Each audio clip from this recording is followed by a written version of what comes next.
So, welcome to Leopard Street. Welcome to 2026. Welcome to the cellar. Yeah, anyway, last year was a busy year. I decided I wasn't going to do a look back. Brief recap. Year started off with point work and so on and so forth under here being powered up. It's had the reversing loop boards fitted, it's had some scenery done, there's various lights and things have been fitted, trains have been driving. Yay, that was 2025. What I've been doing this time, and what we're going to look at today, is a bug fix. I've had some track, which is behind the camera, which has been causing me some grief for a while, since basically the layout came apart and went back together again. And even before then it was a bit... with rail joins that weren't lining up properly. I've fixed it. I can now run trains at speed. So, let's go and have a little look at what we did and how we did it, because it's a technique you might find useful if you've got this sort of issue. So, yeah, this is Leopard Street. Welcome to 2026. Yeah.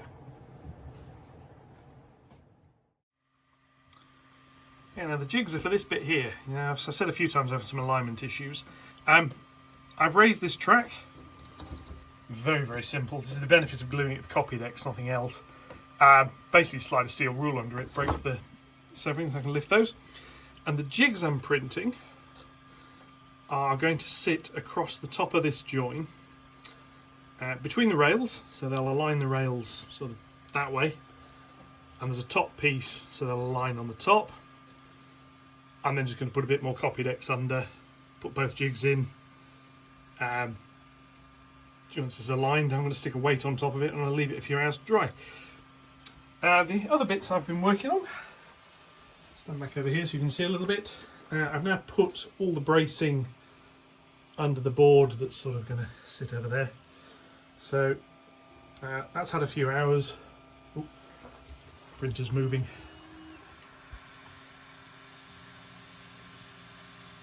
Borderline hypnotic watching these things.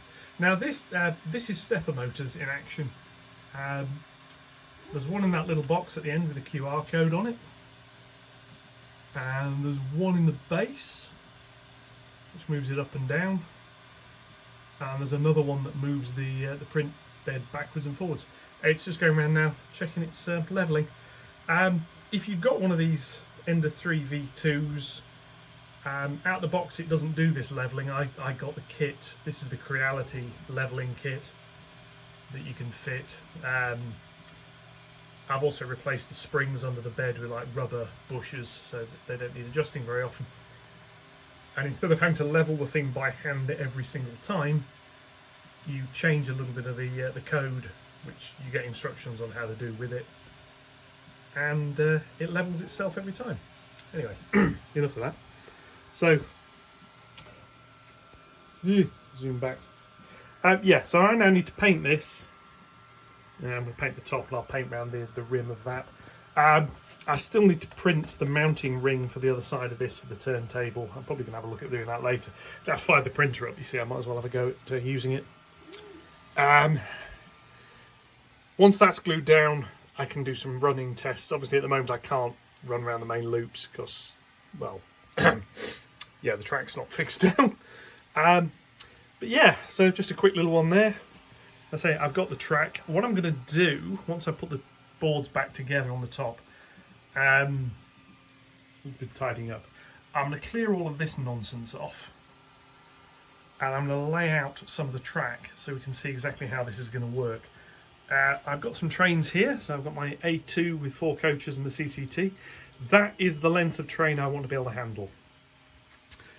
So what I need to do, if I grab a signal and look at where it's going to go, probably about there. So that train's come up, they can stop there. Now we're going to come round, and at a suitable length up here, probably over here somewhere, I want another signal. And there's going to be one on the other line as well. Reason being, that way I can hold the train there, I can hold the train to here, and then I can hold another train round to here before it enters the station. And on the way out, not quite the same. Trains will come out. There will be another signal about here, but this is also going to mark the limit of shunt for the station. So in theory I can hold the train there. In practice I need to keep that bit clear for shunting trains in and out the platforms. Then we can come round, hold the train there, and down to where the signals are at the bottom. Down there, hold the train there as well. So what this is going to mean is I've got quite a bit more capacity on the layout, in theory. I mean, in practice I want to try and keep these bits clear so I can run stuff on them. But what it means is I will be able to say I've got more trains here. If I've got 6 on the loops, which sort of come out from there into the bit that's missing currently.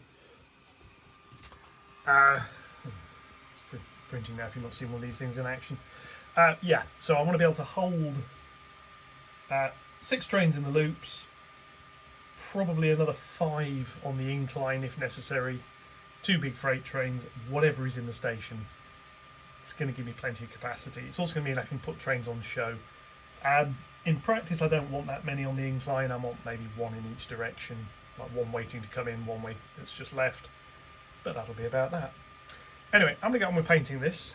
I'll be back in a bit once I've got that done. And we'll have a little look at sorting this bit of track join out here. And then I'm going to let the glue dry for an hour or 2. Then hopefully we're going to run some trains on it. That'd be quite a nice thing to do to round off the year. Okay, back. Now these here are the little track jigs. Very simple. Get a length of track.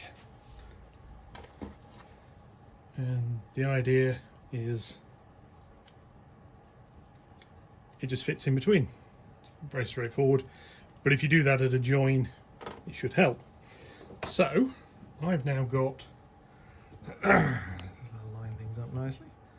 I've now got these tracks here. Zoom out a little so you can see it a bit better.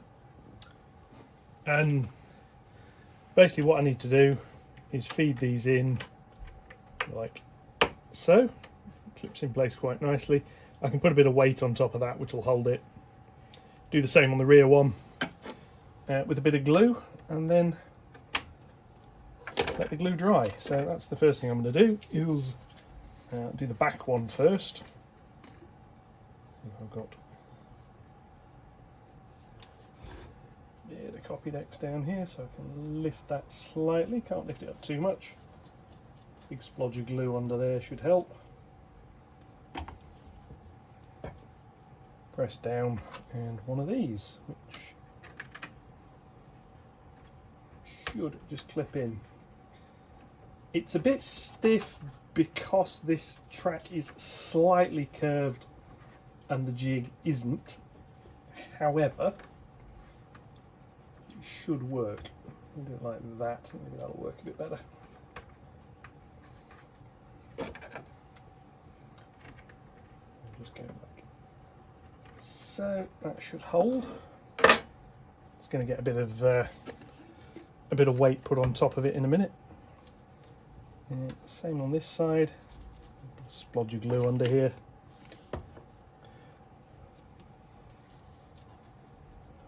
As I said before, Ghost Copydex is just a latex-based adhesive, but it does work rather nicely for this sort of thing.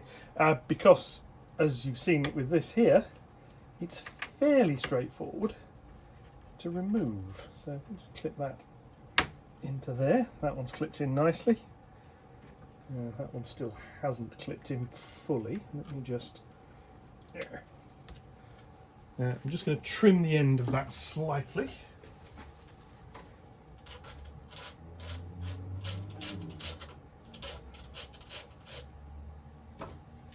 Just with a little bit of sandpaper. Doesn't need much. Just to help that go in.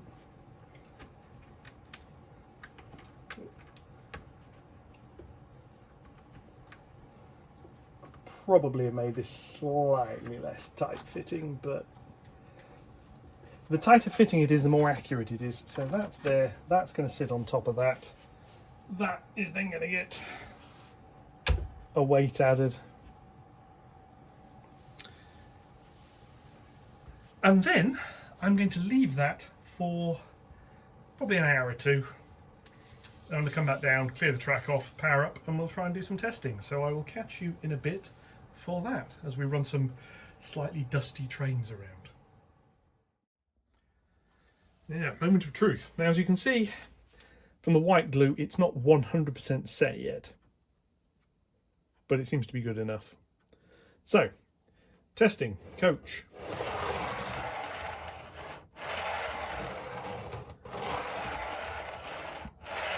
I'm happy with that. A bit faster.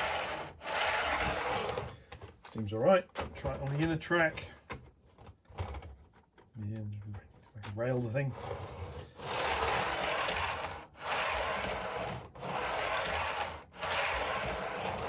Seems fair enough. And then I've got a wagon. Now these, you don't see these running very often because these always derailed on that join there.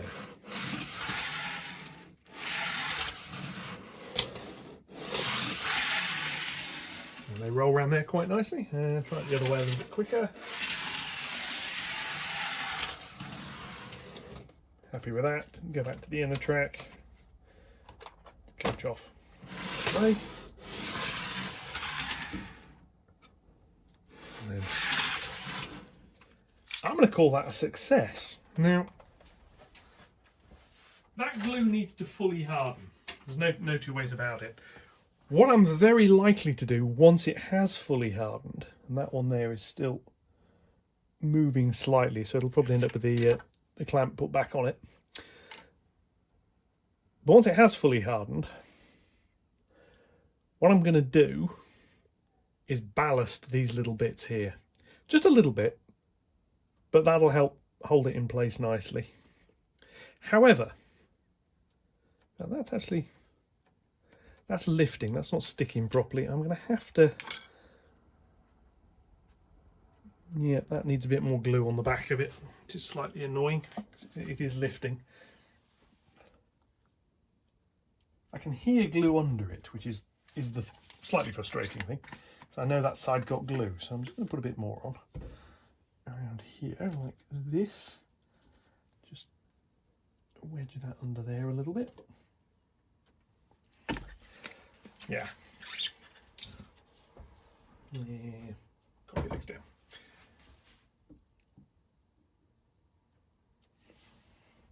Yeah, it's definitely lifting on that one. Well, that's going to delay doing any power on testing because I want that fully cured before I try and do that. So put that back in there. I might as well put that one back in because that means I'm not going to be powering it up today. Get that to clip into there as well. There we go, that's that in. And that just needs a little bit more weight on it just to help press it down. But that's good because that means that particular problem there is going to be solved. It is slightly frustrating because it means that's going to be probably tomorrow before I can really run trains over that now. So I was rather hoping to come down here and play trains for a little bit. Yeah, anyway. But that's a track fix. If it stays performing that well, I'll be extremely happy. Like I say, I'll just put a bit of ballast on it. It typically works pretty much like real ballast. Once you've glued it, it will hold the track remarkably firmly. So that works. So yeah, and I've measured my my standard length trains, and I've just got a little bit more work to do on that. Somewhat frustratingly, I can't put this bit of decking here back in place until that's dry, because obviously this weight's in the way. Oh, never mind. Oh yeah, and there's my turntable sitting over there, complete with the bit of wire that fell off the bottom of it. So yeah, not an entirely wire-free video. Never mind. Anyway. So anyway, this is New Year's Day, New Year's Eve, and that's it for today. Because of this, that's it for today. I'm going to have to leave that now. So, yeah, I'll be back hopefully with another video which I can put out on New Year's Day. With that fully cured, the track held in place perfectly, and trains running. Make sure that he's actually holding that down properly. I think it is. Need a little bit more. Needs a little bit more weight. I mean, that's, yeah, blew off the track. That's holding it. It just needs something on the other side of it just to help. Will I put that about the right sort of size?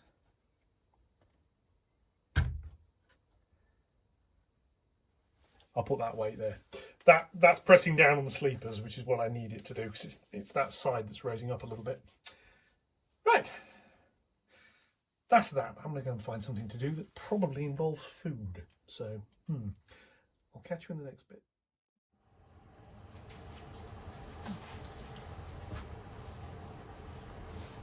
Okay, following day. Track is now down, glue appears to be set. Let's do some testing. I've set up. Over here we have Shamoth, who's going to do some full speed running over that side. And over here I have my Q6 with the two somewhat troublesome Hickleton wagons, which previously derailed, even being pushed at very low speed over here. So I'm going to set up, I'm going to run a few.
Okay, so that's those two running over. Those Hickleton wagons are my most troublesome wagons. They've gone over forwards and backwards at reasonable speed. Quite happy with that. 514 Chamossière, or however you pronounce that. That was full tilt backwards and forwards. I've never run the Pacifics backwards at full speed round here, to be honest. Yeah, so I still need to do a little bit more testing on this with a whole load of other rolling stock. However, the next bit, let's go back to normal zoom, or back out even slightly further, is to put the upper section in and see how we run with that. A couple of people pointed out proper clearance testing is needed. Yes, before I sign off on this, so to speak, I need to run some trains around. So what I'm going to do is put the upper deck back in. The beauty of this one is this isn't too heavy yet. I dare say it will be at some point, but it's not too heavy yet. And it has now got paint on it, which probably means it's not going to want to fit into the various little hole pieces. Just get my persuading stick. Anyway, so about this really easy to work, easy to fit bit of the layout. Yeah, anyway, never mind. Aha, that's the problem. Needs to go across a little bit more. Like that. There we go, and then this board slides across this way, a little bit more firmly than that.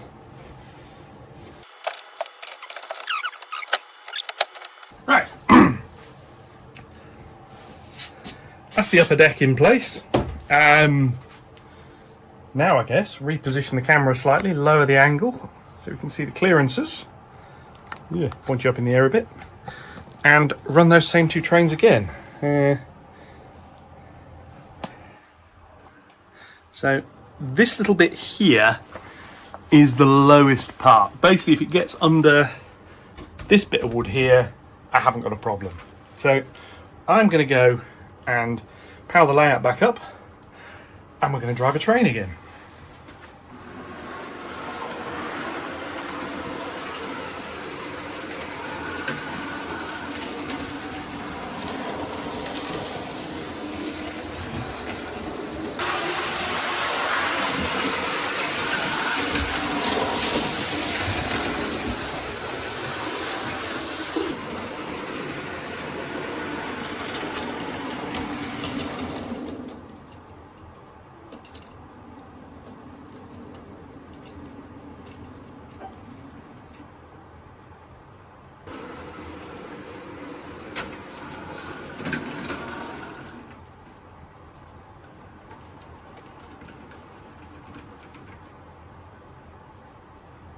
And here we are back. Now, Shimosier's tender has derailed.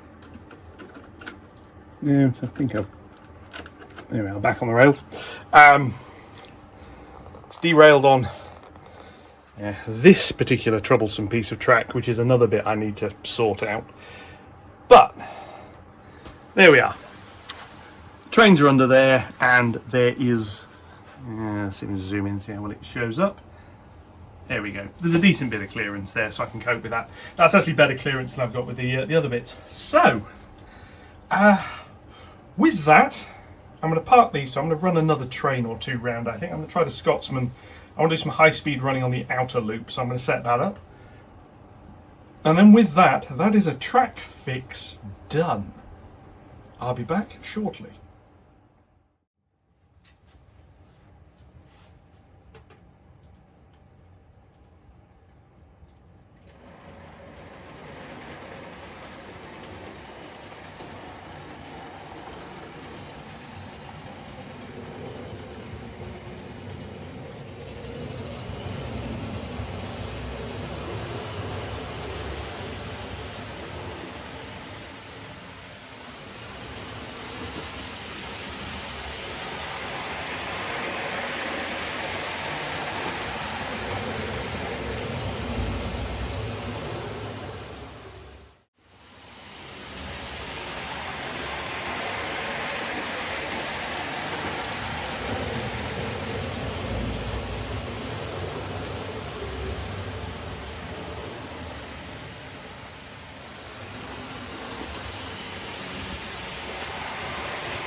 So, as you can see, a fairly simple fix.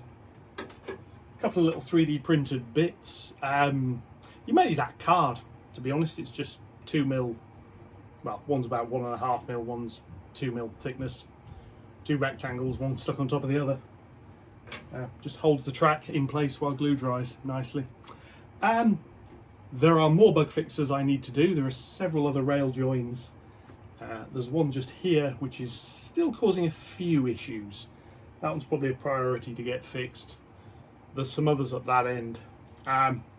Basically, it's where I've had 2 insulated rail joiners sitting next to each other. And what I actually want is 1 insulated rail joiner and 1 metal one, which will hold the alignment a little bit better. So rails go like that instead of going like that, but yeah, anyway. So that's been this video. This is the first one of 2026. There's going to be many more coming. The next job I've got is clearing and preparing all of this for track. The track has turned up, the cork is sitting here, the XPS foam is sitting over there. I've got several pots of glue, which while I remember, I'm going to move to where I can reach them from the other side of the board. That'd be useful.